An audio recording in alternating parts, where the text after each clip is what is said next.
Governor ఈ bills consider చేయడానికి ఎంత టైం లైన్ తీసుకున్నారు? ఇంత టైం అసలు అవసరమా? ఆయన ఎంత టైం లోపల యాక్ట్ చేయాలి? రాజ్యాంగం ప్రకారం గవర్నర్ 1 నెల లోపల క్లియర్ చేశారు.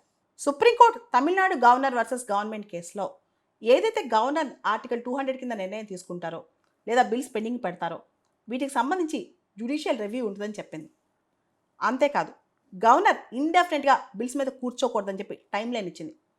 1 నెల నుంచి 3 నెలల్లోపు బిల్స్ క్లియర్ చేయాలని చెప్పింది. ఒకవేళ council of ministers aid and advice తీసుకుంటే కనుక 1 నెలలోపు, లేదా గవర్నర్ ఎయిడ్ అండ్ అడ్వైస్ తీసుకోకుండా నిర్ణయం తీసుకుంటే 3 నెలల్లోపు బిల్స్ క్లియర్ చేయాలని చెప్పింది. గవర్నర్ రాజ్యాంగబద్ధంగా వ్యవహరించాలని చెప్పి ఆయన ఒక రోడ్ బ్లాక్ లాగా ఉండకూడదని చెప్పి కూడా సుప్రీంకోర్టు చెప్పింది. రాజ్యాంగంలో ఆర్టికల్ 200లో యాజ్ సూన్ యాజ్ పాసిబుల్ అంటే ఆయనకు నచ్చినంత టైం అని అర్థం కాదు, నిరవధికంగానే అర్థం కాదు, రీజనబుల్ టైం అని అర్థం. రాజ్యాంగంలో కొన్ని మాటలు స్పష్టంగా లేకపోయినా దానిలో రీజనబిలిటీ అనే మాట తీసుకోవాలి, అంతేకాని నిరవధికంగా అని కాదు. రాజ్యాంగం యొక్క అక్షరం కాదు, లెటర్ కాదు, స్పిరిట్ చాలా అవసరం.